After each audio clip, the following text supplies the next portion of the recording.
of all, Greta, congratulations on such an honest, funny, and relatable film. I've really enjoyed it. Thank you. Thank you.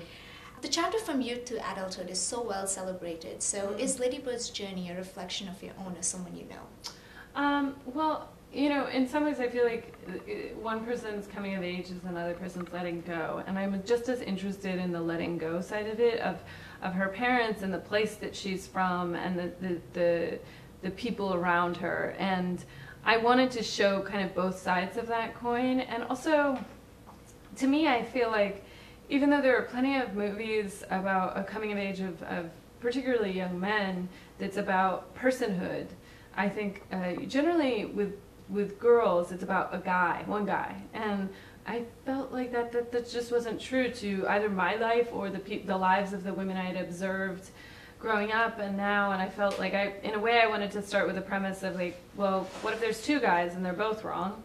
And also to make the main love story between her and her mother. Right, so is that the cliche you wanted to avoid from other high school? Definitely. I mean, I love those movies, but I also felt like that's just not the truth to me. Right. Lady Bird needed to get away from her roots to realize what it really meant to her. And when she moves away, she finally owns up to her given name, Christine. That's my favorite scene in the film. So why was that an important aspect of the story? Well, I think, you know, it's very hard to feel like you're enough. And I think, you know, giving yourself another name, I never gave myself another name, but Lady Bird giving herself another name, it's like you can do it in a religious sense, the way people take their name, their saint name during First Holy Communion or confirmation, and then, or if you want to be a rock star, if you want to be like David Bowie or Madonna, and these bigger names. And I think it does two things. I think it's like on the one hand it's all this confidence of like occupying this bigger space, and then on the other hand it's sort of saying like, I don't think I'm good enough as myself.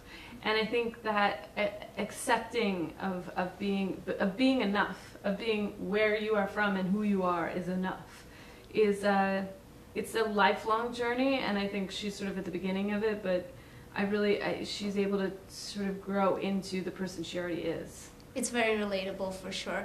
Let's talk about Saoirse. I think this is one of her best roles to date. So how and when did you know that she was the perfect person to play Lady Bird? I actually met her in Toronto.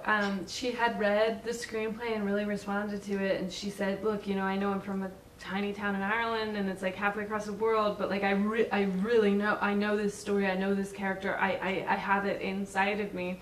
And we met up at the Toronto Film Festival and we read the whole movie out loud. She read all of Lady Bird's lines and I read everybody else's lines. And I knew by the second page that she was perfect, but I just wanted to hear the whole thing out loud. That's amazing. If you got a high school do-over, what's the one thing you'd do differently? I think I probably would... I would have broken a lot more rules. I think I had this fear, the idea, you know, when they say permanent record, it's going to go on your permanent record. I really took that seriously, and now I realize I could have broken so many rules, but that's okay. I made a movie about a rule breaker. Yeah, exactly. Yeah. That counts. And do you plan on continue directing for sure? Yes. Directing is always what I wanted to do, being a writer-director. So. Now that I've done it once, I think this is really where my heart lies, and I'd love to keep doing it. Once again, it was fantastic. Thank you so much for chatting with us, and I hope to see more from you. Thank you so much. Thank you.